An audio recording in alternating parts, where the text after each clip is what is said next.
day, good morning, good afternoon, good evening. My name is Sean. This is Alex. And you're listening to yet another episode of Coaster Kings Radio. Today we are continuing our Insight series, where we take people look into a park, kind of look at the history a little bit, and then go around the park in whichever direction and talk about most of its attractions. And today we are talking about Busch Gardens Williamsburg. A fan favorite. We love Busch Gardens. Yes. Williamsburg and Tampa, but also Williamsburg. Yeah. And God, we went for the first time. I went for the first time in 2018. That was my first time. Yep. Oh, so Also. great. So our first time we went together. Yep. And then we went again a couple weeks ago, really. What a great. A great visit. Beautiful summer weather. It all just worked out pretty well. And I'm just reminded of how much I love the park. So we're going to just kind of talk about all the reasons that we do love it and maybe things that we don't love about it, I suppose. We'll start off a little bit of the history. Busch Gardens Williamsburg was part of a larger investment made by the Anheuser-Busch company in the Williamsburg area that included a resort and a brewery. And the park opened in 1975 as Busch Gardens, the Old Country, because, it was themed to the old countries of the colonies, I suppose. All the countries that American citizens had immigrated from. Well, or like those that actually had started colonies, right? Because France, Italy didn't start a colony. That's okay, whatever. It was themed to Europe, I suppose, which is, I think, why they changed the name eventually to Europe. Yeah. But Busch Gardens Williamsburg was the fourth Busch Gardens amusement park. Well, actually, okay, so it's a little complicated. The first Busch Gardens was actually the one in Pasadena. That was like the dude's personal garden backyard thing, and that didn't even make it into the 40s. And it wasn't really a theme park per se. But the Busch Gardens theme parks were built and named after the original Pasadena Busch Gardens, and these were the ones that were actually parks and not just like a garden, like an actual a city park versus a theme park. So Busch Gardens Tampa, the oldest, which opened in 1959, and then in Van Nuys in North Los Angeles, they opened Busch Gardens Los Angeles that operated from 1964 until 1979. I think Magic Mountain killed so close. This park. 25 minutes to Magic. Yeah. 1972, Busch Gardens Van Nuys expanded with the log flume and stuff. That was their strike against Magic Mountain, but the expansion and they added another monorail and a big aviary and stuff, but it was too little too late. Magic Mountain spanked them, and Disneyland also hit a stride with roller coasters and stuff in the late 70s. So if anyone's wondering why the Busch Gardens Los Angeles didn't pan out, look no further than what the other parks in the region were doing in the late 70s. Knott's Berry Farm too, building coasters. So and then an often forgotten park altogether is the third Busch Gardens park in Houston, which was only ran for 3 seasons. Yeah, wasn't that one kind of Asian themed? Yeah, it was an Asian themed Busch Gardens. It did. I don't know why. I don't know if they just did it because I don't know what the point was or why, but that was also kind of just ill-conceived. Well, I guess it kind of makes sense because you had your Busch Gardens and Busch Gardens Africa. I don't exactly know what the one in Los Angeles was themed to. It didn't really have a theme. In the middle of a railroad track. I guess it was just tropical. And then the one in Houston was themed to Asia, I suppose. And Europe was the last theme for. It was just. It seemed like an odd fit, and it just never caught on. Astroworld was already open and hugely successful. But when you think about how large Houston was, I can understand people were thinking. Houston. Two regional parks. Many small parks have tried to make it work in Houston. This reminds me also of the small Hanna-Barbera park that King's Entertainment tried to do in the Houston area that lasted 1 year. And then so finally the fourth major Busch Gardens park, and the first one to really emphasize rides, because the Houston park, all of these parks opened with a scenic boat ride, maybe a train ride. But garden focus. The Van Nuys Park added the log flume. Busch Gardens Tampa was adding rides, but Houston really never had rides. It had just the boat, and then Busch Gardens Williamsburg was we need to build rides. And I think that was because they knew they were going to compete directly with King's Dominion.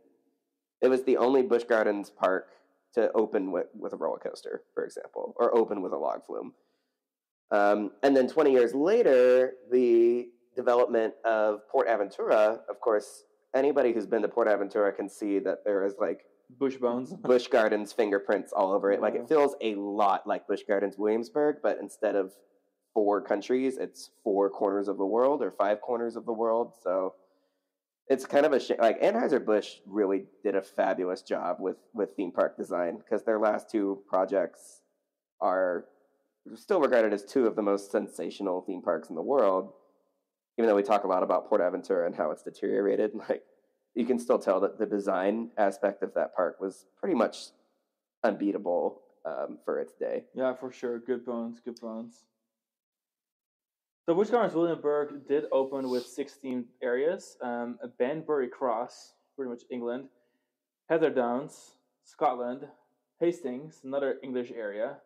Rethemed to the Irish Killarney area, 2001. Aquitaine, France. New France, which is Canada. Rheinfeld, which is West Germany. And then phase 2 of the park would actually include the opening of a 7th area, which is the Bavarian-themed Oktoberfest, which is just 1 year after opening. And then the Italian-themed San Marco area was an expansion to the park, which was added in 1980. And so with its sister area in 1987, Fiesta Italia.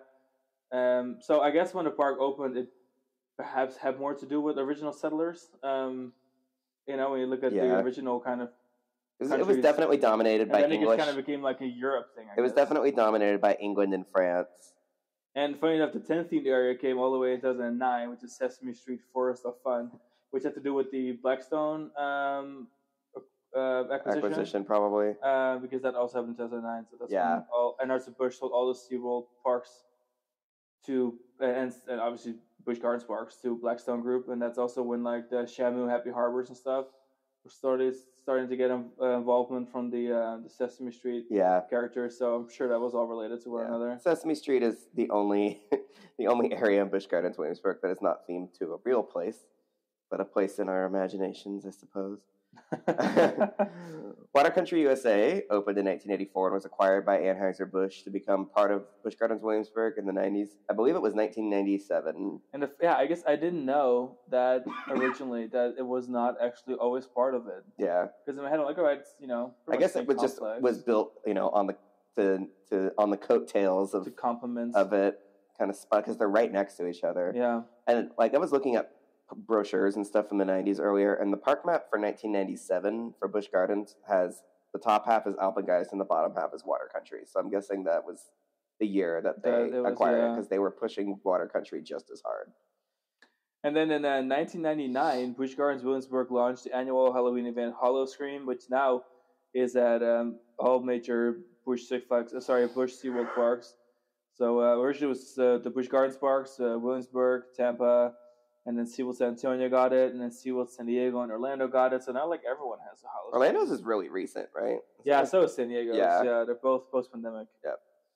After Anheuser-Busch was sold to InBev, right? InBev, the Belgian company. In 2008, the 10 parks that were part of the company were sold to the Blackstone Group in 2009.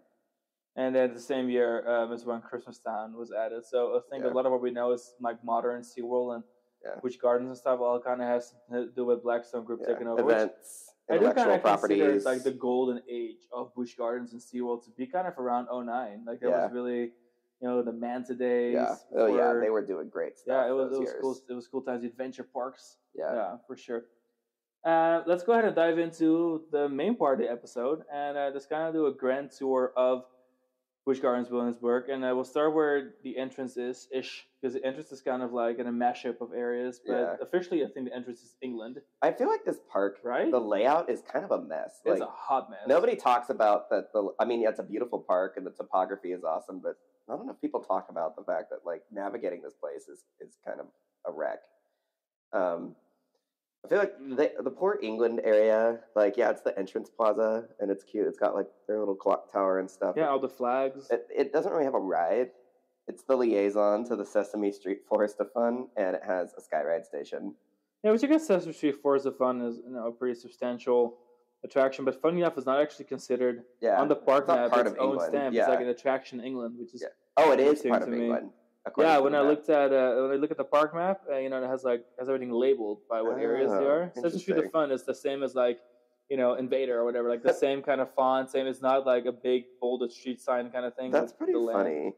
So I was like, all right, I guess that it's technically English. So it's an attraction English in themed. England. Okay. Yeah. I mean, sure. I guess it's kind of an attraction. I mean, it's hard to go label Yeah. like tiny kiddie rides and make it. I don't even think any of the SeaWorld parks do that. I think they really just label the areas as an attraction. Remember the rumors that they were going to put a Sesame Place in the parking lot? Yeah, there was a rumor to make. I mean, honestly, I wouldn't be surprised if it was still on the table because, we have Sesame Place San Diego now, which is quite large, really.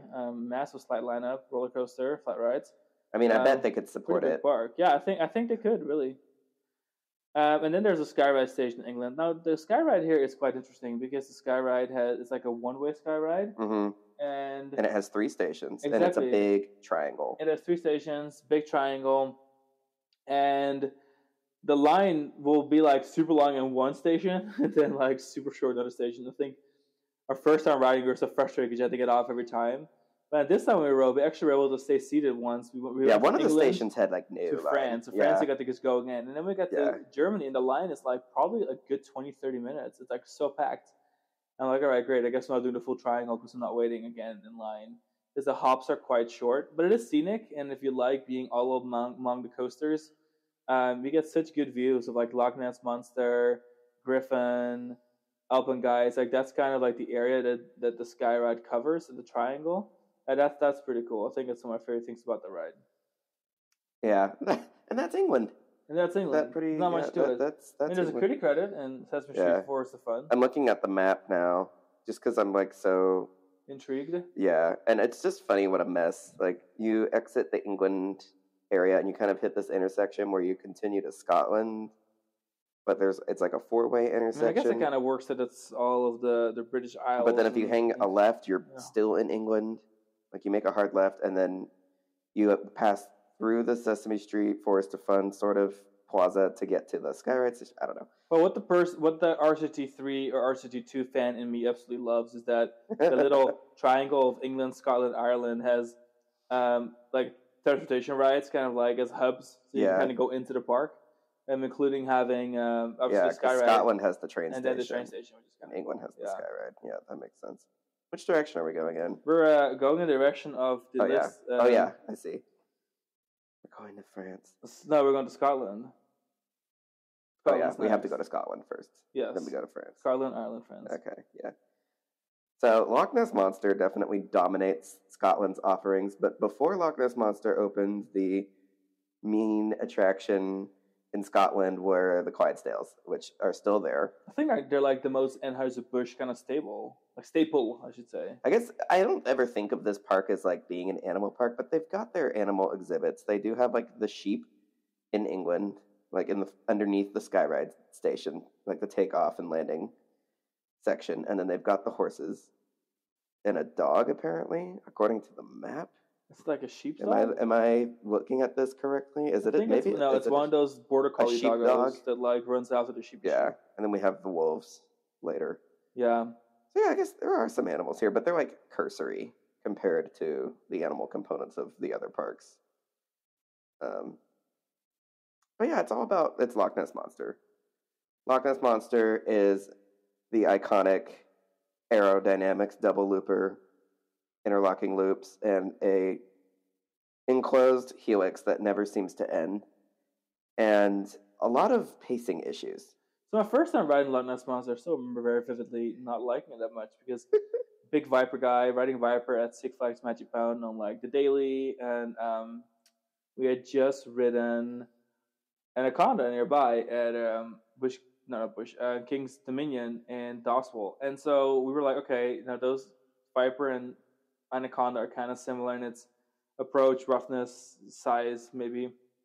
But then Loch Ness Monster just felt like very Generation 1, kind of like a mine train with a loop.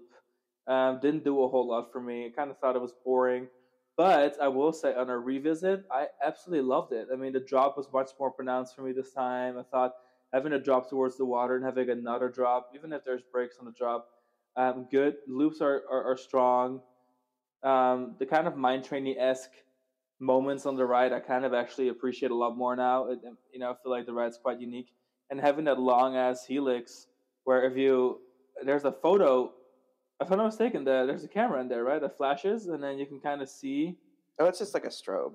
Oh Is it yeah, a it's like camera? a strobe, whatever it is, and you can kind of just like see it, the track all around you, and it's so densely packed in there. It must be like at least 3, if not 4 helices kind of packed in there, and that's kind of cool. And the cool thing is for 2024, Loch Ness Monster is getting like a major refurbishment with a theme queue and like all these theming elements in the tunnel, and I'm excited to see what Busch Gardens is going to do to celebrate that ride a little bit more. Yeah, I liked it better this time around. I guess we wrote it in 2018. I guess I was just disappointed. I had high hopes, expectations. This time, my expectations, I guess, were where they needed to be. It really, that drop into the first vertical loop is a rough one, and it's like rough on your spine. It's a little rough, but I didn't think it was as bad as I remembered it being the first time we rode it. And then I just feel like it's a disjointed ride. It troubles itself. You could tell that at the time when it was designed, it was like it troubled itself a lot with positioning itself so that the loops would, Interlock, the trains would navigate the loops separate, at the same time. And it, like, because you just use that helix, you hit the mid course, you do the helix, and then you go up a lift hill, you go down a drop. It kind of feels like, I just feel like I wish there was more ride. Well, I will say it does. Yeah, there isn't much to the ride because you have your initial lift hill, drop, turn, drop, loop, brake run, helix, The giant helix, and then lift hill, drop, loop, brake run. There really isn't anything to. But when the ride was built, I mean, that was a lot. Yeah. Still, so I guess we have to respect the history there. It's like going on the original Aero corkscrew and being like, wow. Yeah. What do you mean? It's That's only true. Like Yeah, when you compare it to like parks that were building, I mean, like that same year Jogga Lake opened a double cork, parks were building these like 1,000-foot long looping coasters. So Loch Ness the Monster loop was the ride. Yeah, exactly. Yeah. It's like early dive coasters, like the drop is the drop. I guess the ride. I guess just looking at it now, it just feels like it just doesn't do much for how big and long it is, but it's a beautiful ride. It looks cool. It's pretty chill. And so Ireland has, they have their Scream and Swing now, which looks better in person than I realized it would. When they first built it, I was like, wow, this area, like the approach to Ireland suddenly got really ugly. Like they definitely had to cut down a lot of trees to accomplish this.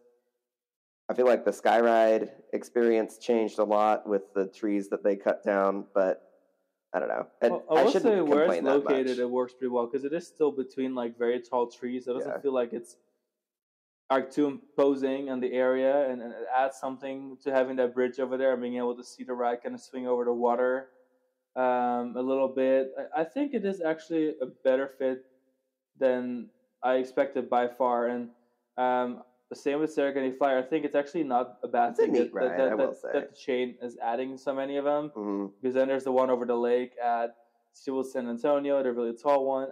I think overall, all things considered, it could be a lot worse. And I think the color scheme is cool, the orange and the green, and the kind of almost like Stonehenge kind of rock work theme that they put on the support pillars, despite it just being spray painted, I think. But I think all things considered, it looks pretty good. And given the lack of attractions really near the front of the park, oh totally, I think it was needed because besides like Loch Ness Monster, which is pretty close to the entrance, there really is not much near the entrance. You really have to go and travel to get to your first ride. It's like you really do. Yeah, this area of the park needed this ride bad, especially because they're I don't feel like they don't know what to do with their motion simulator area. They used to have a like Star Tours style motion simulator ride. When it was Hastings, and then we went in 2018. It was something. It was a 3D. It was the Battle for something. Ire or something. Ire. Yeah. So it was like a 3D movie, but that only lasted like 2 years. That was like the new attraction for 2018, and it didn't come back after COVID. Yeah, I thought it was really like VR related. I think it was VR. It was VR, and that was like when everyone was doing VR, but obviously COVID some sort of VR. Yeah. Than it came. No. Yeah. So they're still trying to figure out what to do there. And the Busch Gardens parks are all cleaning house on their motion simulator rides because like Busch Gardens Tampa's really didn't last that long. The one that was in the Egypt area, and then like all the Wild Arctics are dropping. I think they're all done, right? There's no ours. It hasn't been open in Orlando. Like it has not operated in a long time. So I'm a little surprised that ours still hasn't gotten a replacement of some sort, though. Yeah. Because obviously in San Diego they just ripped out the simulators and they built a queue and a station for the new Arctic Rescue Coaster, and they just rebranded the whole complex, and it looks amazing. Seal San Diego's Wild Arctic and Arctic Rescue are really, they're like better than the exhibit ever was. Really, I'm really impressed with how they fixed that. The reason they're not fixing ours yet is because we needed to fix Antarctica first. Yeah, true. But God, the penguin situation needed to be sorted out. Oh, we did get animals.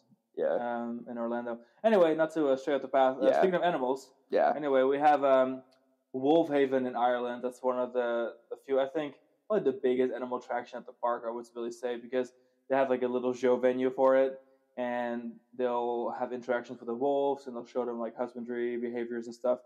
And wolves are cool because they're really just dogs. Yeah. But except they can mesh up. And there's like a big wolf exhibit, and there's a couple aviaries around it. There's eagles, which I'm not even sure if they're really they do Irish. have that bird sanctuary thing. But and it's lush and it's in the forest, and I think it's a nice transition to more parts of the park where it's more big steel coaster focused. But I will say that we were talking about this in the car earlier today.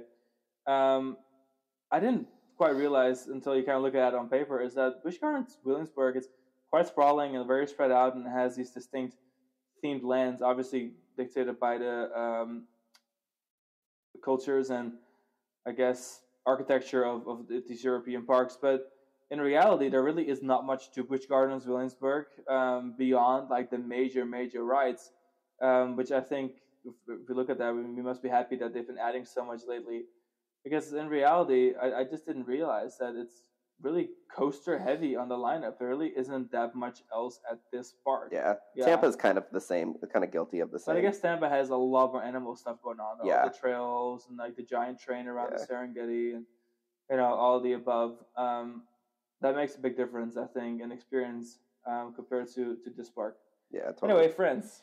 So yes.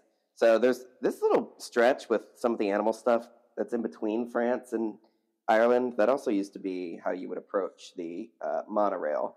They used to have a 7,000-foot monorail that would take you to the hospitality center for the Busch Brewery, which it kind of explains why this stretch, this really forested stretch, is technically part of Ireland, I think, but it doesn't really have a lot of an identity beyond having the animals there.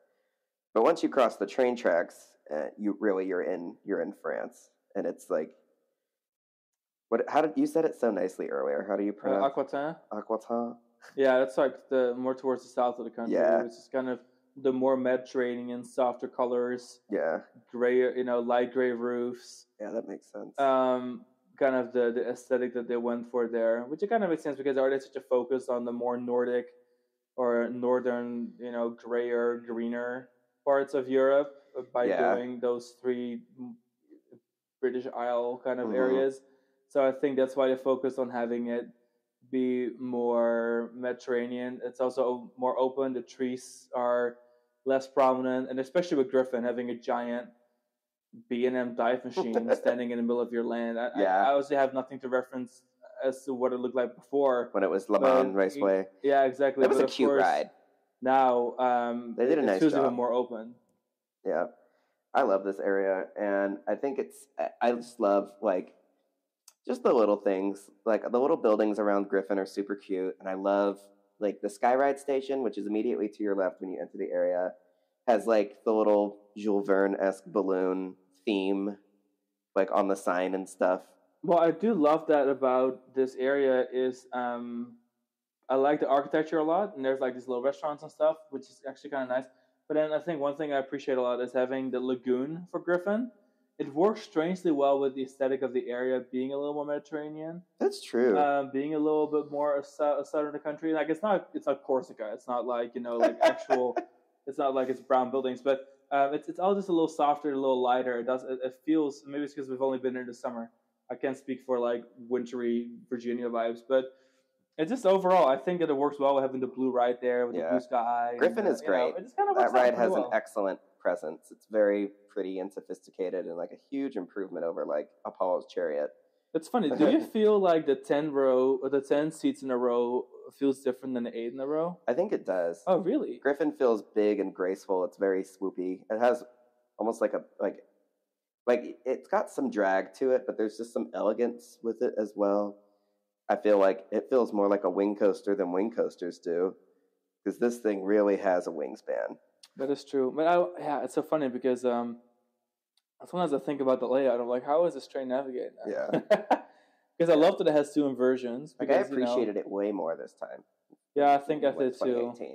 And I think I enjoyed the layout more because you get a really nice turnaround view, which I mean is also the case on most dive coasters and the same as SheiKra. But I think I appreciated more seeing, I guess, it's just at the Chesapeake Bay. I don't even know exactly what kind of bay we're looking at. But the fact that it's taller than Apollo's Chariot is really something too. Like, this is an incredibly tall ride, right? With a giant panoramic turnaround that was probably very expensive. And then that dive, which is gorgeous. And I just love that coming off the mid course. I think the ride just delivers so much more. Having that drop into the ravine right by Loch Ness Monster Station, and then doing a Immelman.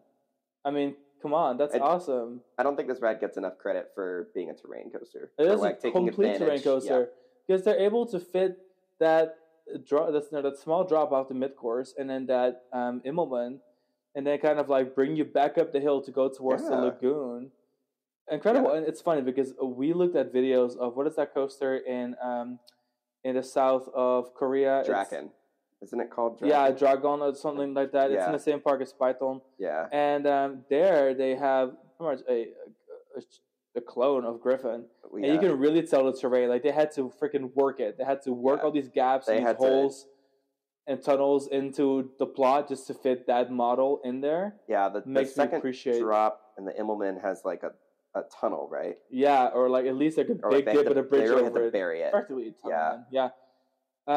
So that makes me appreciate that ride more because at the end of the day, every single ride at Busch Gardens Williamsburg is a terrain coaster, and none of people talk about that. Yeah, there's not a single coaster there except for DarKoaster now, I suppose, because it's in the building. But it has imaginary terrain. None of the outdoor coasters except for the kiddie coaster are just like regular flat coasters. Even the kiddie coaster has a little terrain terraforming going on, if I remember correctly. There's like a walkway or something that goes around. I can't remember. We didn't even go over there. Not this last trip. Yeah. I think, and then I don't think Griffon gets enough credit for the way that it navigated around the sky ride. Oh my god, that's right. The way that the sky ride threads through Griffon is so sublime. Especially because the station for the sky ride is right next to Griffon, and it just kind of takes off. It has two, because it's a triangle, so it has like two directions of the cables. It's quite impressive. And again, the views from the sky ride is incredible. Griffon is so well designed, and they made it look easy.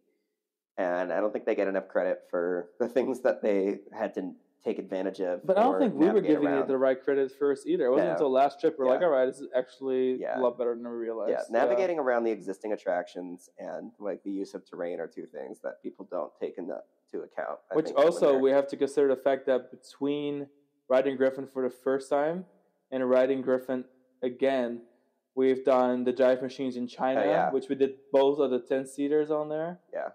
We've done the newer dive machines like Emperor Civil San Diego. Mm-hmm. We did Cedar Point's Hell Machine. Yeah. Like, we've done so many more divers now, and I think when you come back, you can appreciate it more. Yeah, if that makes sense. Absolutely. Yeah. Like, especially the 10 across pedigree, like the two Chinese 10 across. Yeah, those coasters are really nothing to write home about. It's funny because you have the SheiKra model with 10 across, and it just doesn't hit the same as having the Griffon model 10 across. Not at all. No. So also in France is the Royal Palace Theater, and that's a cool venue. Really cool. It's big. Yeah, it's massive, and they have great acts there. Like SeaWorld does. Like, what's that one band that your family likes? Collective Soul. They're performing there. Yeah, what a vibe. That's cool. A really, really cool venue, and I like that it's in France. I like that the big rock and roll venue, like the big concert setup for them is in old France. Now we're moving to New France. New France. Canada. Home to two cool rides. First off, Invader. Invader was actually only built, this is the rumor though, was only built so they could repurpose all of the expensive Millennium Flyer trains that they purchased for Gwazi, and then Gwazi closed and had these really expensive rolling stocks. They said, okay, let's build a little wooden coaster somewhere so we can use this rolling stock that we purchased. I think I told you that. Yeah, is it true though? I think it's true. Is it Trudeau? Come on, Trudeau. Oh my God, that was. I wish everyone could have seen the face that you just made. I got excited. That was really cute. I love that.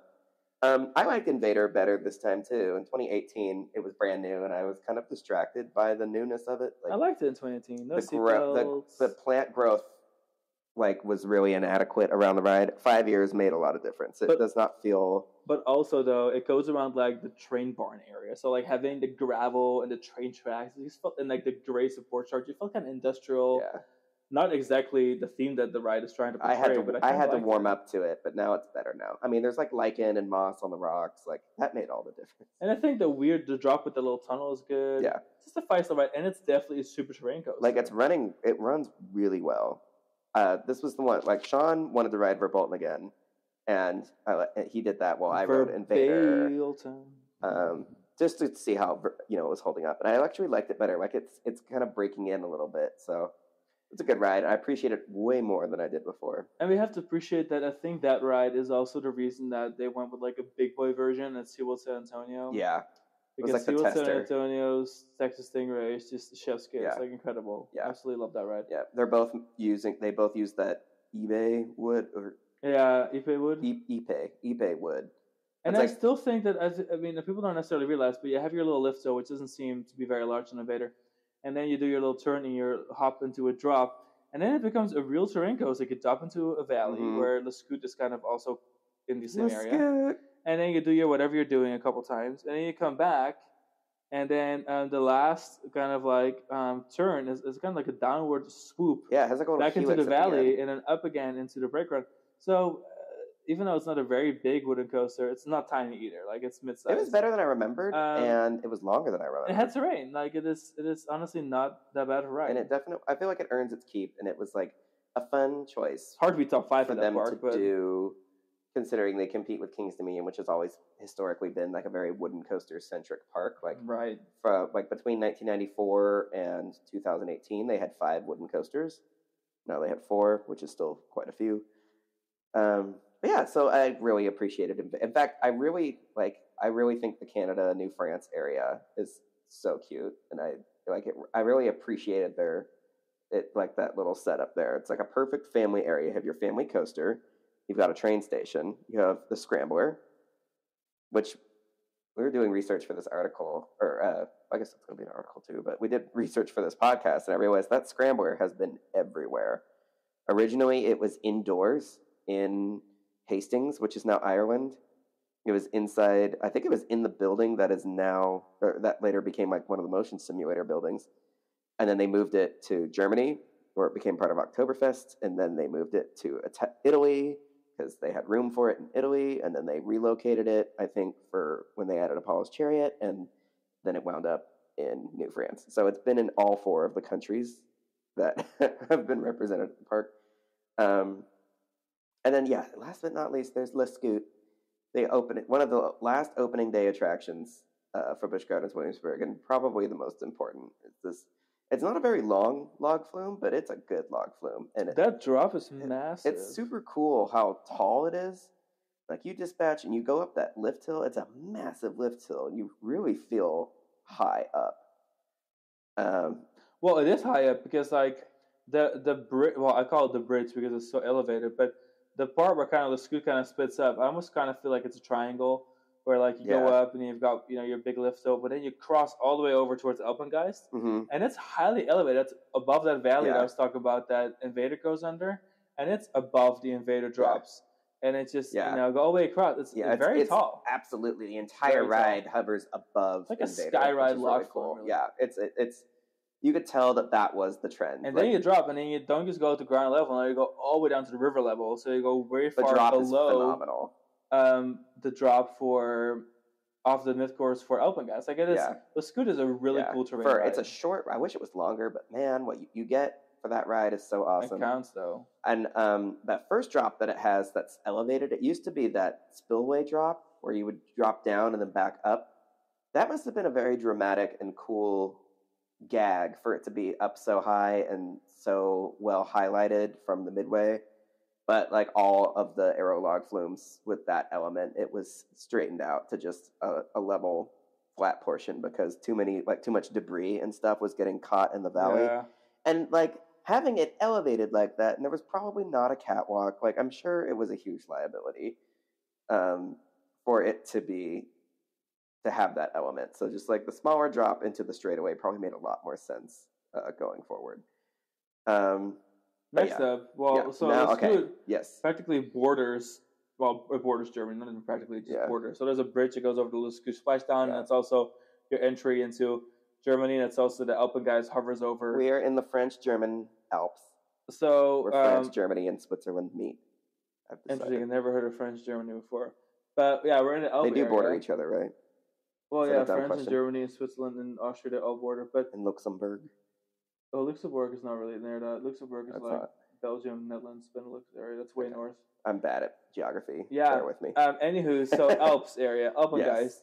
1997, big bad hyper invert is what I refer to it as. I don't even think it's officially hyper style, but it's 195 feet tall. So practically almost a hyper. Basically a hyper.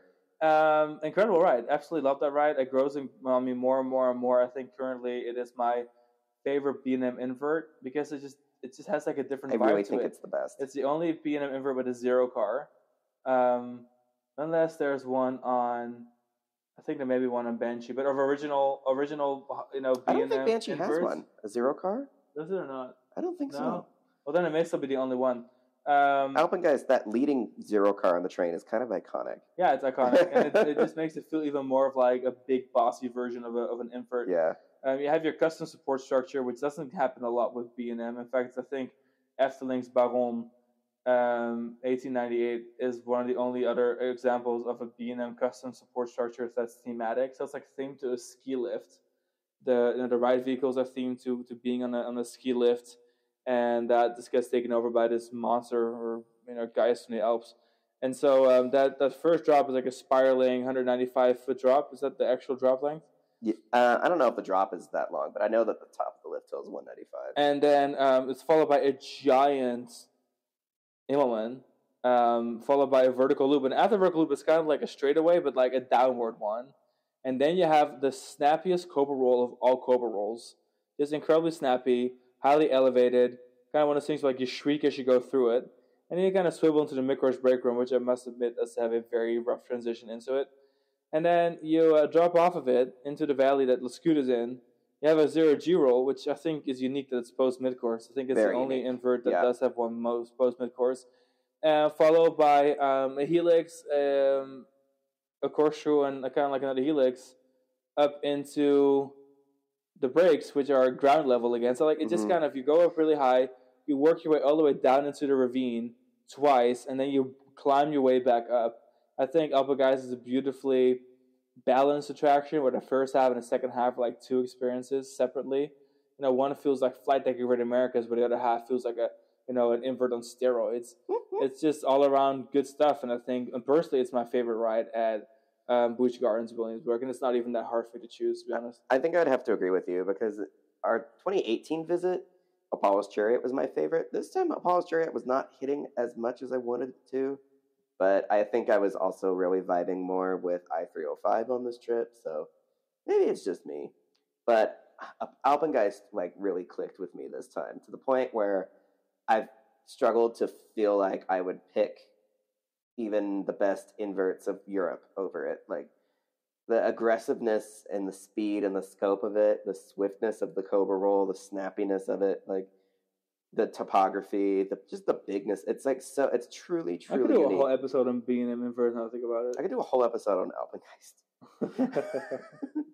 But and then I think about Black Mamba and Nemesis and Osiris, which are like the obvious, like the big three in Europe for the. Well, B&M. I think Monster now. And Monster is now probably one too. But and Cartoon. And there's so much. Every there seems are like there's a lot. Seems like there's every great coaster country in Europe has like a great B&M invert to boot. Though I will say about Alpengeist, in 2018 we had like nighttime ERT. And I remember it was raining so hard for hours, like thunderstorms in the distance. And we just rode. Was open. It was just flying. But even during the day, it runs so well. It is smooth. It doesn't quite have that crazy feet pulling feel that you get on some of the Batman clones. I think Alpengeist is practically perfect, except for that slam into the mid-course. That's just so. That just didn't bother me as much this time. It doesn't bother me as much, but it's noticeable that I'm like, it's not going to be like amazingly. I'm kind of great surprised they highlight, haven't but like ironed that out. I'm a little surprised too. Now Seems like something that they could do. Continuing in Germany, that's Alpengeist is kind of really offset towards the Canada area. It definitely came later. Yeah. You kind of make your way through like the they Bürgermeister hideaway area. They slammed it into the very leading edge of the Rheinfeld area. Yeah, exactly. So it's very, very far out. So you kind of make your way through like the little shopping area. You got your beer steins and your beer and whatever, you know. And if you're Busch Gardens pass holder, you get that's where you get your free beer. Yeah, so it was Bud Light. Right. Which honestly, I don't hate Bud Light. Me neither. I don't like it. I've never had an issue with Bud Light. I'm not gonna like order it. And then it gets kind of murky because then this is definitely part of the Germany area, but the Land of the Dragon, which is a themed like play area and structure, which is in the turnaround of Loch Ness Monster that swings over, technically Germany, but yeah, even though I guess Land of Dragon seems like it could also not be Germany. I feel like it's supposed to still be like sort of part of Scotland. But it's wild because then you go down and you have the Rhine river boats, which is definitely Germany. Yeah, it's complicated. And we've enclosed to Scotland, so that's where the water is literally murky.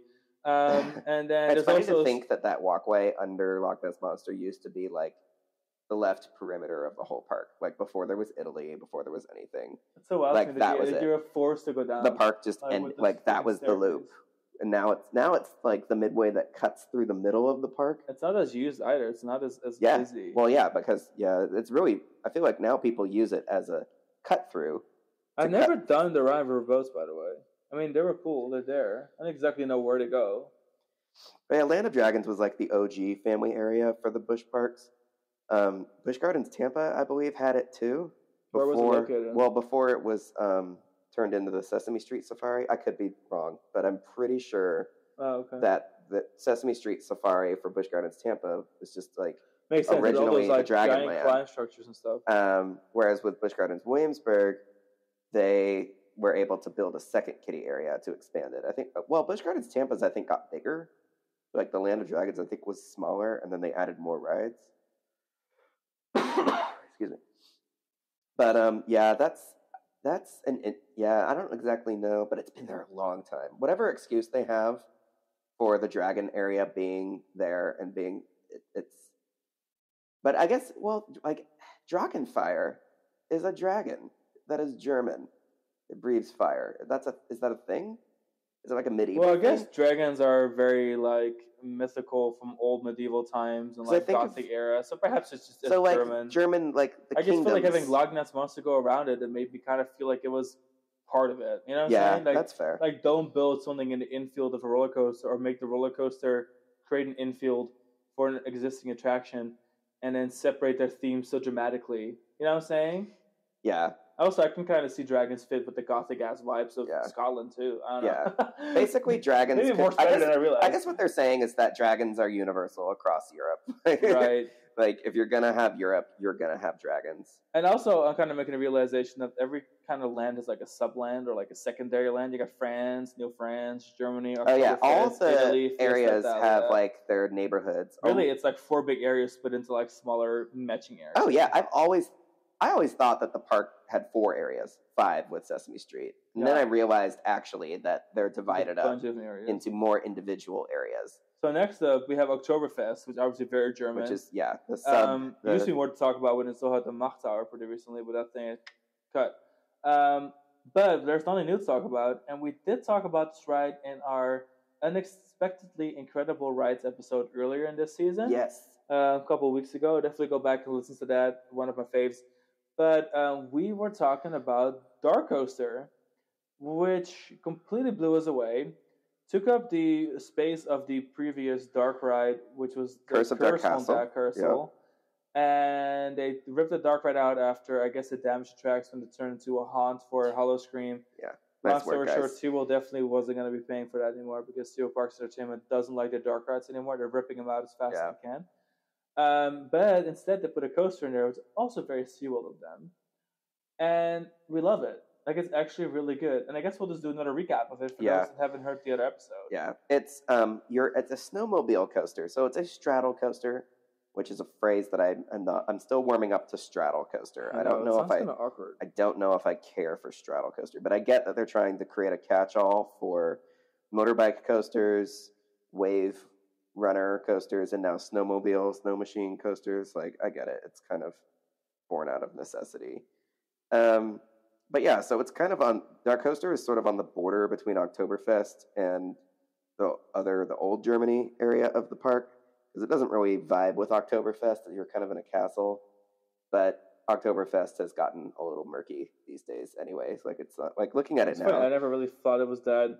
In fact, I feel like it almost offers a good transition. You've got your old Germany castle on the hill, and then you've got your new German Oktoberfest. Like, when Wild Mouse was in that corner of the park, it screamed Oktoberfest, because it was literally a traveling German Wild Mouse coaster that you could have found, you know, throughout the fair circuits in Germany. And then they put like a very substantial themed ride there that felt a little bit more like the Gothic Germany. Didn't know I took issue with that. But in any case, it's a great ride. And aside from the capacity, which was kind of just a necessary evil, because like, if you can choose between a coaster or no coaster, especially when it's a good coaster, you're going to choose coaster if you can, even if it's only 10 passengers per dispatch and a 2-train operation. Well, I think that one thing we have to realize is, like, if you look at, for example, when the Skyrocket 2s came out, and everyone's like, oh no, you know, especially with the 2-car versions. Oh yeah, really, Busch Gardens has one. SeaWorld and Busch Gardens were the ones to introduce the 3-car version, but I'm referencing particularly the 2-car version. Yeah, true. It was only 12 passengers per dispatch, and everyone's like, oh my god, it's so crazy. And that was just, you know, you have to wait for the cycle to be over and then load again. That's where you have the luck of having DarKoaster, where there's 2 trains of 10 passengers, and really I don't think the capacity was that terrible. Could be better, sure, but it wasn't that terrible. And the ride experience is awesome. And for those who aren't really familiar with DarKoaster, it's a full circuit coaster that, God, how do you explain it? It has like a switch track in the middle where you kind of go through a special scene, then you roll into the main ride again, and you do the whole ride twice.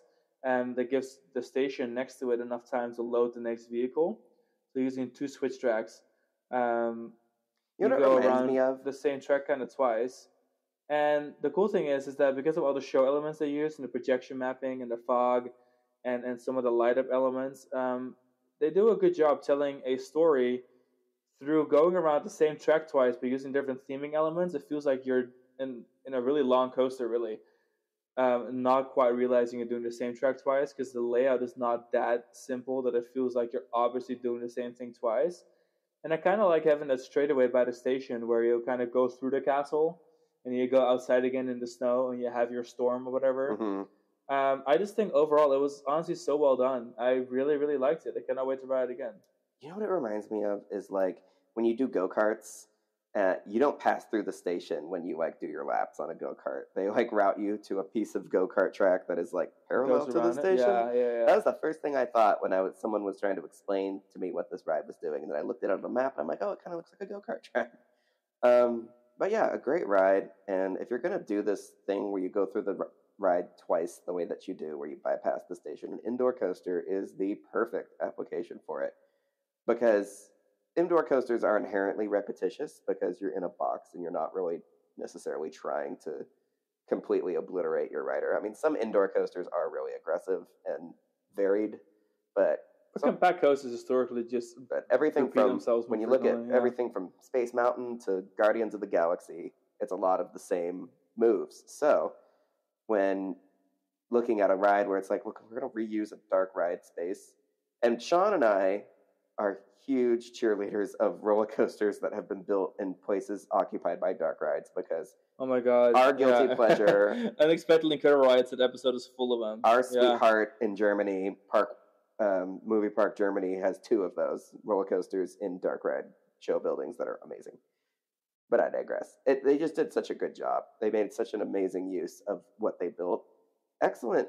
Like financially, I think this is how you get your bang for your buck. Like you give yourself twice the ride, but you give the guests twice. Well, yeah, if you can theme it in a way where it really doesn't feel like you're going around twice. I'm just saying, I'm just really impressed because I wasn't expecting much, but my expectations were shattered. Very excited, and the rider comfort is way better than expected. The queue was really nice too. The queue was nice. It's just like very. I mean, a lot of that was because Curse of Dark Castle was a good storytelling attraction, but it's just a really solid, impressive storytelling experience. Yeah, all things considered, one of the better, newer projects on SeaWorld, despite it actually being kind of small. Anyway, moving on into Oktoberfest, you got Brauhaus, which is obviously the giant festival hall where they have, the beer flowing and food options and stuff, which is pretty typical for Busch Gardens Park. There's the same kind of similar idea in Pantheon and Busch Gardens Tampa. And then you have a couple of flat rides, including Wirbelwind, which is their wave swinger, and Der Autobahn, which is their bumper cars. And then you have your next big ride, which is Verbolten, and I'm a big Verbolten boy. I mean, it comes from like kind of a goldenish era of SeaWorld, Parks Entertainment, where they were just pumping out these incredible, magnificent, giant family coasters. We're talking Manta in San Diego. We're talking Cheetah Hunt at Busch Gardens Tampa, and then Verbolten at Busch Gardens Williamsburg. And the theming in the queue is awesome. It's a well-themed queue, and it's kind of a suspended house. And then the station itself is full of theming, and the idea is you can rent a car at this kind of like gas station-y information shop, and the edge like of the travel Schwarzwalde. And there's like the luggage and stuff. Yeah, like, exactly. It's really cute. Like the edge of the Black Forest, the Schwarzwald. You got, funny, yeah. You rent your car, and then it's kind of themed to a big car. Really, it only has not that many passengers per train. Isn't it like 10 or 12? I think it's like 10 or 12 passenger trains, so it's not even that many. They're really comfortable trains, by the way. And they're stylish. And then, you go and take off into the Black Forest, themed to, obviously, South Germany. And even though it takes up the plot of Big Bad Wolf before, which, of course, sad face, sad story, I'm really kind of happy with how they reused the footers of Big Bad Wolf, keeping kind of the flow of the ride really similar, direction of the ride similar, the path that it takes around the park almost the is same similar. layout. It's pretty uncanny. And it's really cool they did it that way. Like, I'm really impressed. And then it's just, honestly, like an intense ride. You launch into the, you have your little, like, cute little the indoor zigzag, part is and then you launch indoor. It is so aggressive. And, oh my God, you gray out on that ride. The Healy seats That's one of the intense. most intense rides in the park. The movement's intense. Masquerading around as a family coaster. Dark, the theming inside with, like, the big leaves that light up, and then you have that projection mapping on the floor, almost a la Revolution rides from like the 80s. Oh, totally. And then you have your brake run, and then you have a drop off of it into another brake run, and then you have your drop track, and then you have another launch out of it. I'm the biggest Verbolten fan. I think it's such a good ride. I think I waited like a good 45 minutes, hour to ride again this summer because the operations were kind of shitty. Not gonna lie, it was shit operation. Like stacking, only 3 out of 5 trains running, and you're stacking. One station, one person checking restraints. It was awful. Whatever, that's just SeaWorld these days. But doesn't take away that the ride itself is actually still incredible, in my opinion. And you've got that dive towards the Rhine River. Like, it's all good. It's a really cool ride. In fact, I think DarKoaster is the family coaster that people expected when they got Verbolten, because Verbolten is only a family coaster by technical definition. Yeah. Like, it has a low height requirement, but it is a complete ass kicker, and it is that ride is harder on your body than Griffon or Apollo's Chariot. Because I always lump it in, like you mentioned, Cheetah Hunt and Manta and San Diego. And even though all are kind of like the family rides, and people would probably generally think like, well, Cheetah Hunt is the more intense ride because it has a barrel roll. Because it has a barrel roll, and it has like the big tree moment. Yeah, it's like drop. Tall. But I still think that Verbolten is a lot more intense. Oh my gosh, it is. And Verbolten has a big old drop too. And we had already ridden it, and I could remember. We rode so much the indoor portion being like, oh yeah, I remember the indoor portion. It was like kind of squirrely, like it's pretty wild. And then when we rode it, I was like, oh my God, it's exactly as crazy as I remember, if not more so. For sure. So good for. I mean, that. And it's funny because you are right. I feel like DarKoaster is the milder. Yeah. Version of the inside portion of Verbolten, even with like the lightning and the bad weather. It's situation. A much gentler. Maybe there's space for both in the same lands. They're in the same. They're not even in the same, just in the same country. They're in the same little subsection neighborhood of Germany. Anyway, we're taking a big old bridge from Verbolten. Verbolten, it's American. Verbolten. Anyway, we're taking the big old bridge to Italy. Yeah. Which has like I guess one of the largest dining areas of the park, which is called Mock Tower, empty spot. Oktoberfest needs more flat rides.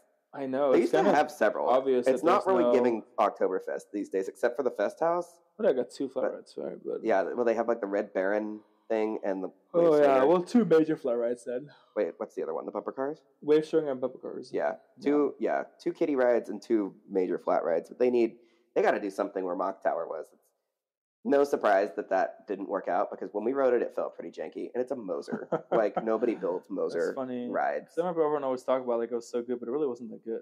I didn't care for it. I didn't think it was that comfortable. But I feel like they should be building one over there, another drop tower. Yeah, I don't know what or when, but it's something. A pity that because it was really cute, like the August maypole themed, like that felt like a really nice addition thematically to Oktoberfest. Oh, and now they could really use another flat ride.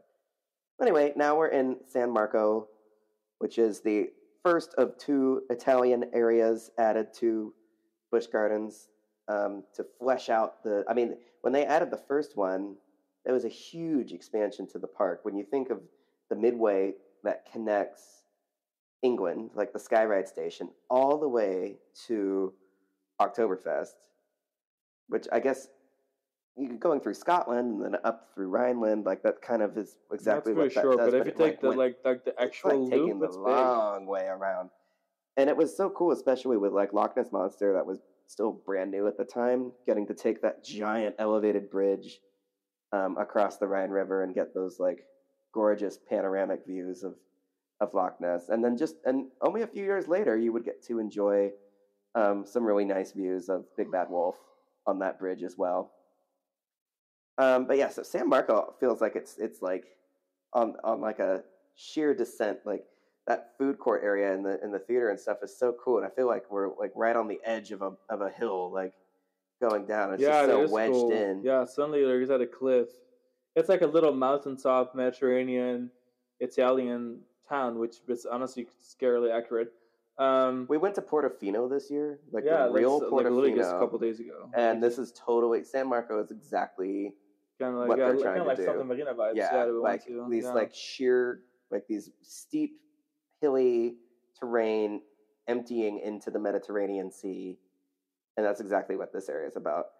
It's impressive that they resisted the temptation to just build like Rome or something when they were doing their Italy area. They've got a lot of real estate with the two Italy areas, and they lasted 10 years before they finally added a Rome themed ride, like the Rapids ride in Festa Italia. But I'm getting ahead of myself. Yeah, so Marco Polo's Marketplace is I think one of the bigger restaurants, kind of like Bauhaus. I think what Busch Gardens generally does is they have a couple of really large restaurants throughout the park rather than a bunch of small food locations, which I think is actually a good way of going about it. And I think it's honestly very SeaWorld Parks and Entertainment, where it's just, large multiple big lane dining halls, dining services. It's just easier to maintain than having like a million little pizza stands and stuff. You know what I'm saying? I just think operationally and guest experience wise, it just works better. That's so true. I'd never really thought about it, but yeah, like Busch Gardens Williamsburg has like 4, maybe 5 like giant restaurants, and San Diego's historically like that definitely dominate the landscape. I know. Orlando has that setup. Yeah, maybe a little bit less, but I feel like every SeaWorld park has like a giant restaurant right in the middle. Yeah, but I think it works really well. That model works quite well. Totally. Maybe it comes from when the parks were operated by Anheuser-Busch at the same time. Yeah, Hospitality Center. It's honestly very Busch. But anyway, so that's there, and you've got a couple flat rides: the battering ram and the flying machine.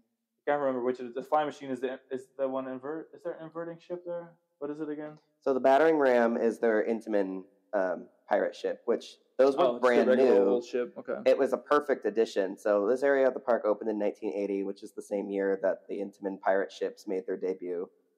I think every Six Flags park bought one, and Busch Gardens also bought one. So really, like the battering ram was a huge addition for them at the time. Except that it wasn't just the battering ram. They also got the flying machine and the little balloons. Flying machines are like odd little rides because you'll find those at, the first time I rode one of those was actually at a traveling carnival that came to the shopping mall that I worked at. They remind me of troikas a little bit, except on a smaller scale. Like they kind of do that movement, but instead of like these giant carousels of 7 vehicles like in a ring, it's just 3 little cars attached to each other. Yeah. Being spun around like a blender. Busch Gardens Williamsburg had one too, which is where Falcon's Fury is now, and now it's at Sesame Place in Pennsylvania. It's funny. I just realized both the Festa Italia are not Festa Italia. What's this? I just said it. What is this area called again? San Marco. Well, they don't call it that anymore, but... Well, yeah, I guess that's true. They call it Italy now. They just call it Italy. The San Marco area and Busch Gardens Tampa's Timbuktu areas opened the same time, and they had very similar concepts. Makes sense. Large dining hall. Large dining, flat ride package. Yeah. And like in Busch Gardens, Tampa's case, they got Scorpion too. But yeah, so both the Flying Machine and Sandstorm was what Busch Gardens Tampa's was called. And so those were both added in 1980 at the same time. So now let's talk about the newest ride in the area, which is Pantheon. Thematically speaking, Pantheon... Isn't Pantheon part of Festa Italia? I just realized this. I very much interpret it as being part of Italy. Because you have to go into Festa Italia... Unless you take the ADA ramp, right? You have to take the bridge back over the trains. Because you take the old bridge over the train station to get to the original Festa Italia. And then you take the bridge back over. I never interpreted it as such. I feel like Pantheon, like the actual gods of old Italy, Rome. I don't know. Because you can't get to it without going to Festa Italia. Either way, it'll be a cute little... It doesn't matter. Split it up. Fair enough. Add something interesting to Italy here. Yeah. And Pantheon... Pretty much Italy, especially because the colors like it's Italy. All Italy. It's hiding behind Italy. Yeah. We also talked about this ride. Did we talk about this ride yet? Oh yeah, we did talk about it. An episode. Batman versus Velocicoaster versus Two Tatis versus Pantheon. We go into depth on the roller coaster. Listen to it. It's the launch of season 5. But long story short, big shuttle coaster. Liked it for what it did coaster wise. Thought the theming was honestly incredibly weak. It's can't even really call it theming. Just there. It's a glorified station. Apparently, it's the world's fastest multi-launch roller coaster. I guess so. According to the app. Yeah. Good ride. Gorgeous views of the Rhine River down below. I like the back spike a lot. Definitely a different ride in the front and the back. Doing the full circle shuttle thing is cool. I like my modern instruments. Overall, just a good ride. Big stall. Good ride. I'm not as enamored with it. I feel like the character isn't quite there yet. It's brand new, but it doesn't feel like there's a whole lot to it. It's not well themed, like I mentioned. And I think when I go to Busch Gardens Williamsburg, I kind of go for the more classic B&Ms perhaps, or rides like for Bolton and DarKoaster, which are really quite unique. Pantheon doesn't feel that unique. And in the grand scheme of the modern Intimates, it's just another one of those big all new Intimates, which I love them, but it's not as unique. Speaking of which, this further illustrates my point that this ride is in Festa Italia because all of Festa Italian's roller coasters are ugly. It's true because they all have that weird kind of they all have this goofy circus weird tent. Station. Yeah, no, so I didn't even realize until I was again doing research. It's amazing the things you learn about theme parks that you've already been to and you thought you knew everything about these places, and then you stumble on information. So Festa Italia is themed to the reception of Marco Polo after returning from China. That's cool. So originally it was a big flat ride area where it was all flat rides. Every flat ride had a different theme, a different country theme. So there was the Gladiator's Gauntlet, which was the Vekoma rack flat ride that didn't last very long, but it was a cool marquee attraction for the area at the time. It was a big... Yeah, you're right. It's totally Fiesta Italia. I must have... Yeah. Because I kind of looked at the park map and be like, okay, it kind of blends in with this side of the train track. It doesn't feel like Festa Italia. It kind of went like, okay, this side of the train track is Italy, and this side is not, but I guess it's not. But yeah, so Festa Italia used to make a little bit more sense. Like it was, every ride was, so they had the Turkish Delight, which was their teacup ride. They had the Trade Winds, it's pretty self-explanatory, and they had the Sea Dragon, which was the Chinese-themed Mack Regatta ride, which was removed, and it is the queue space for Apollo's Chariot. I wish they had not gotten so lazy with Apollo's Chariot, because a ride that good, I think, deserves Alpengeist and Verbolten level aesthetic. And it's just so apparent that you walk into Apollo's Chariot's entrance and what you're queuing in is just this ugly cobblestone switchback. Well, it was even worse this time around because they had, I guess, sort of separated the single rider line in a way because there's this really small little bridge. It was really complicated. Close to the station, but then they put the most awkward red rope through these planters that were literally from Home Depot. Yeah. and that was then kind of like to split the queue. I mean, it was the ugliest shit. Apollo's like, Chariot's couldn't have spent queue even $100 on that. for as incredible. And think about Alpengeist for a sec, and how like the overflow queue is all lumber. Yeah, and it like on this, it like stilts wanders in through the forest. trees and back. Like it is the most gorgeous overflow queue. And then you have Apollo's Chariot, which has. I mean, it's a little cheap to see it after a Roman fair. Yeah, you know, like a temporary tent setup. Like you could tell. Well, theme. Busch Gardens Williamsburg. Apparently, what I was reading was that their attendance always exceeded expectations. So pretty much their entire existence, they've been desperately coming up with excuses to build rides that were like that wouldn't break canon. So like Oktoberfest, San Marco with like the Da Vinci's Garden of Inventions, and then Festa Italia, like 3 consecutive flat ride areas. Just to add more just rides. Because they needed capacity. But that was kind of the problem with rides. the park, though. Like even now, I feel like the overall ride collection isn't that big. Yeah. They've gotten all the rides matter. Like it's and like they're quality losing, of a quantity, but still they're losing flat wise. rides and not replacing them because like Da Vinci's Cradle, the Zero Magic Carpet ride was the 3rd and then the Mach Tower flat ride, and then like Mach Tower is gone. I mean, Finnegan's Flyers is a huge improvement, but like they need to flesh out the flat ride complement more because like. Especially in the France area. With Apollo's it's Chariot replacing the flat ride, the Sea Dragon flat ride, and Gladiator's Gauntlet wasn't replaced by a ride. I will definitely say that in like the grand scheme of the park, the left side is definitely so much heavier on the rides than the right side. The right side, it's really like you got Loch Ness, Finnegan, Griffon, and then the Invader the already back in the park. Yeah, you know. Yeah, it's not a whole lot to it. King's Dominion is the same way. It's extremely left leaning. Yeah, it's funny. Yeah, but so am I. So. Oh my God, like down there. Roman Rapids opened a couple years after Festa Italia was established, and I think by then they were already sort of breaking the story. Like I said, they waited a good 9-10 years before they submitted to the temptation of building a Rome-themed ride in their Italy-themed area. And this is one of the only rides at this park that neither of us have ridden. It looks cool. It looks very wet. Yeah. And the coolest part really is that it goes all around Apollo's Chariot. I think it's the highlight. Yeah. Tempesto, I mean, Skyrocket. It was closed on our trip, and I forgot I will about say it. that I have mad respect for how to fit it in there because it's not like it took up any valuable space. It literally, the way that they constructed it, I am impressed. It fits in between support beams of Apollo's Chariot. Like it literally gets snug in between supports. Yeah, I was looking at it at Google Earth earlier. It's like almost like as if the Skyrocket really was designed for that ride. It's practically like it's almost like flat ride rules apply. And honestly, all things considered, I don't mind the theme that much. You know, it's like the cannon stunt at a Roman fair, whatever, you know, whatever the theme really is. That ride was actually surprisingly on brand for the theme of that area. And it fits really well. Compared to Roman Rapids or even Apollo's Chariot. I will say that I feel like in general the SeaWorld applications are quite good because Electric Eel and SeaWorld San Diego. I mean, this was a year after Manta. Really well it was in that golden era of themed attraction experientions. Oh, wait, no, sorry. This was 2015, not 2013. Maybe. Well, and that was exactly so. I just think overall, I mean, I don't care much for the Skyrockets. They're good rides for the space they occupy. But I will say it's a particularly decent installation. For a coaster that's in a flat ride area of the park that is like... But again, I feel like all the SeaWorld parks flat ride are quite good. Because then you've got Tigers with a good queue.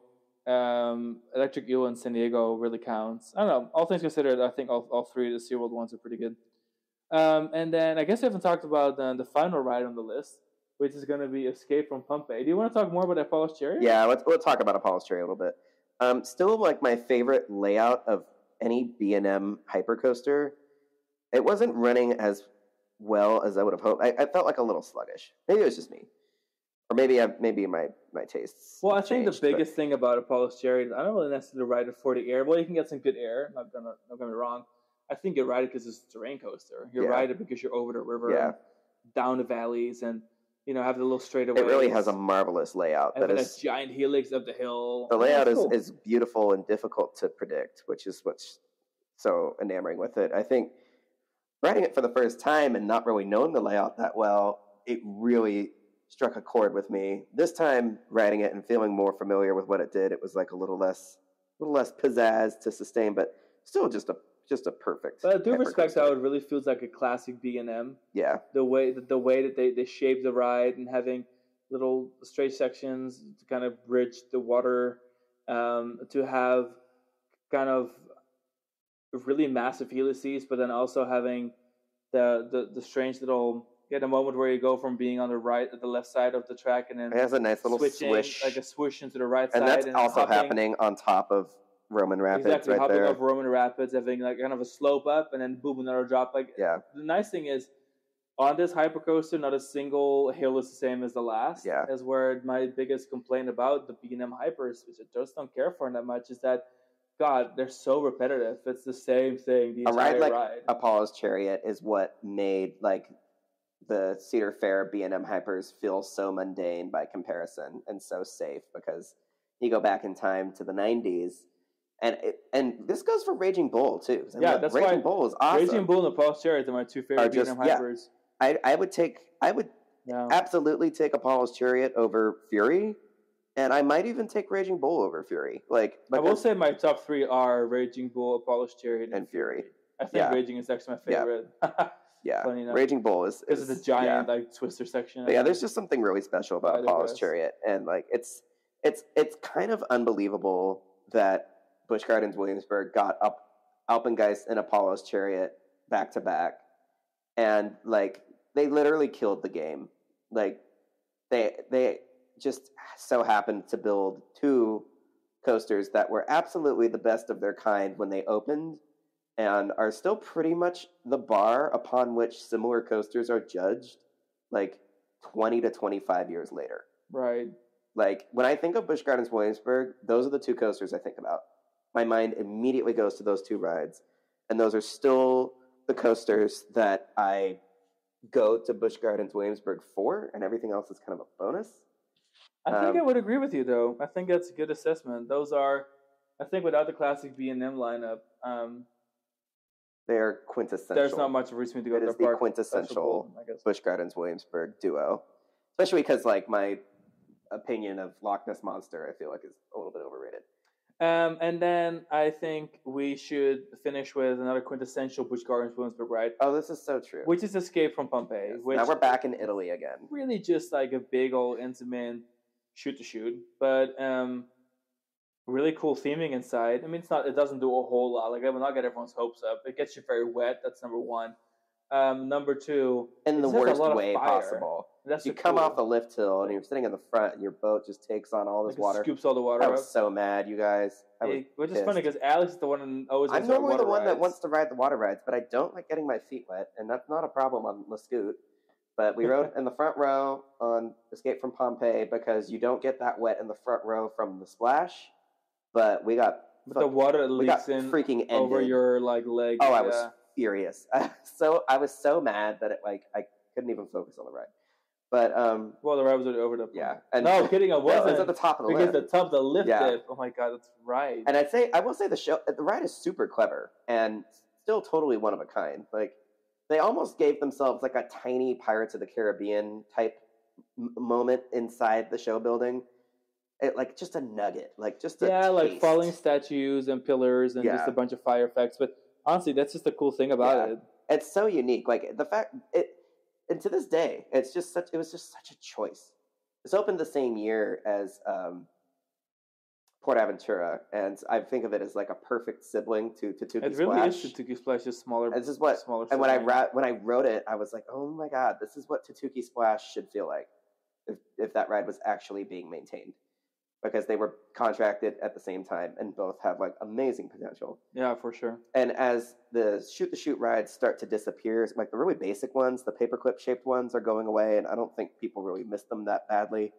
Grateful for like these nice expanded versions like Escape from Pompeii and Tuki Splash that are like quintessential Busch Gardens type attractions. And it's a kind of a shame that the one at Busch Gardens Tampa couldn't stick around longer, but that was a retrofit from an existing Jungle Cruise type ride, so they said like the fix was in, and that was that. So Hopefully before others stay. the episode becomes too long, we're gonna jump into the next topic, and we're just gonna ask ourselves, what does their lineup need the most? For me, I think it's I hate being cliche and saying a dark ride. Oh, I was gonna say we should say it like on a count of three. Say it at the same time. Or I you gonna say was gonna say dark dark ride ride too. But maybe not anymore. Maybe that's not what Bush stands for anymore. I would like a good drop ride. A I good don't. drop Yeah, ride. I don't know if every park necessarily needs a dark ride, because Magic Mountain, like there's Six Flags parks with dark rides, and they're just kind of there. Like I don't. My experience at a Six Flags park does not does not have any relationship to the Justice League shooting dark ride. A great dark ride gives amazing dimension to a park that wouldn't otherwise have that dimension, but I don't necessarily feel like every park is incomplete without a dark I ride. almost feel like just having one dark ride almost feels like it folks the park is so elsewhere that it's almost like hard to support the dark ride. It isn't until you have like a good dark ride selection that I'm like, all right, dark rides, let's go. Yeah, so I don't know if I necessarily need it. Busch and Gardens like Williamsburg. maybe if we had ridden Curse of Dark Castle, I'd feel differently and feel like, oh, this park needs a replacement for that ride. But I feel like DarKoaster is the replacement. DarKoaster is a dark ride in the tradition of like Movie Park Germany, where all of their rides do double duty as a coaster and a dark ride, or a shoot the chute and a dark ride, or a rapids ride that's also a dark ride. And there's nothing wrong with that. There's nothing wrong with having non-traditional dark rides that are in the dark with scenes that tell a story, and you're using a different method of conveying that story, whether it's a wet ride, like a splashdown type wet ride, or a roller coaster. So now what would you say they're missing the most? I would say that a drop tower is something that would benefit them dramatically, but I actually think they just need a couple more flat rides. I think Da Vinci's Garden of Inventions is like, with the Da Vinci's Cradle gone, like it's really missing something. But add them on the France side though, the park. I don't know. I kind of feel like, well, yeah, I don't know. Maybe because Da Vinci's Cradle didn't open with the Garden of Inventions. The balloon ride was there, and then they moved the balloon ride to the other side of the midway and added the little glider ride too, to give the area 5 little rides. And now it's like there's a vacancy. I want vacancies that are clearly an obstruction to be filled. And I would actually say that Da Vinci's Cradle's vacancy is more obvious than Mock Tower's. Because now Mock Tower, where Mock Tower was, is like a sitting area that's actually pretty cute. We sat there and ate pretzels. It's kind of easy to forget that there was ever a ride there. So I wouldn't even say that they need a drop tower, at least not where Mock Tower was, as badly as they just need a couple more spinny rides, like one in Italy somewhere, and then like one in France. And because I don't think they're going to build a drop tower. I don't think they can market it the right way, unless it had a gimmick like Falcon's Fury, and they're not going to build that. Fair. So what do you think is the park's biggest weakness then? That's a good question. I think for me the weakness is that their lineup is not very varied. It's really not that varied. Like, it's a gorgeous park, and even though it consistently wins America's Prettiest Theme Park, which I think is most beautiful, I think that's a bit of a stretch. Like, it's a gorgeous theme park, don't get me wrong. I think their lineup is just, it's a simple lineup. I mean, we managed to talk about it for an hour, yes, but at the same time, I think that besides the big coasters and a couple of flats, there isn't a whole lot, maybe even like a cool walkthrough, like something different. Maybe, I feel like perhaps it just misses just like a bit of a spark for me. Yeah. You know what I'm saying? It's kind of weird to say. For me, their biggest weakness is that their number of rides never seems to increase. They have plateaued to a point, and maybe I'm just nitpicking. I think there's probably other great parks that are also guilty of this. But I feel like Busch Gardens Williamsburg, like, no matter how many rides they build, it feels like the number of rides they have always stay the same. And for a park as massive as it is, it feels like there should be more to do. Does that make sense? Yeah, I think I agree with you. I think it's kind of in the same vein. Yeah. Like, I feel like almost all of their major coasters, I would say Pantheon was a surprise that it was built somewhere that didn't already have an attraction existing. But like, at one point, like when Drachenfire, when they gave up the ghost on Drachenfire, and then the next year they sent the Wild Mouse to Busch Gardens Tampa, they had 4 coasters. They definitely need to add a coaster over in the Dragonfire. And they've made great improvements overall in their coaster collection. But every time they add a coaster, they also lose a ride. Like, they still, in my mind, they still have, like you said, in my mind, they still have not actually replaced Drachenfire, because they're putting coasters in other places at the expense of other rides that were like there. they're going to. I think they're saving that plot for like a very obvious, massive expansion. Yeah, I'm thinking the next, the next Alpengeist of their times, the next Drachenfire. Even if Pantheon could have been that, I don't know if that was their focus on that or they just got a good deal.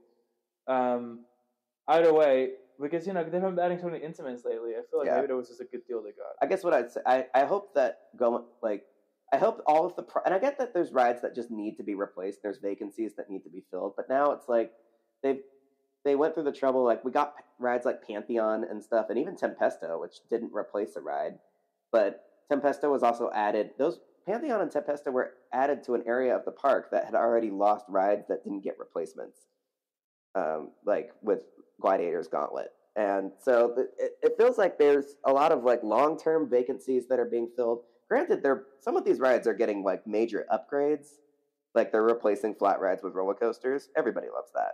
That's awesome.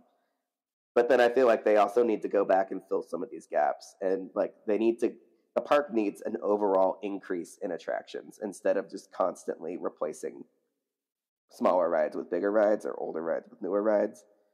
So I think that kind of leads me to their biggest strength, though, because at least their coaster collection is very, very strong. Ironclad. I don't think there's anything there that they have that's disposable coaster-wise, and I'm talking not the kiddie coaster, of course. Except for Tempesto, but Tempesto... Even Tempesto, I feel like it weirdly works for them. It really works for them, and it doesn't waste any space. Yeah. I mean, you couldn't put anything else every try. Like, it's just in between support beams. For a ride that, like I mentioned before, kind of checks a flat ride box, it's pretty dope. And having the 3 cars, honestly, makes the ride a lot more intense. Yeah.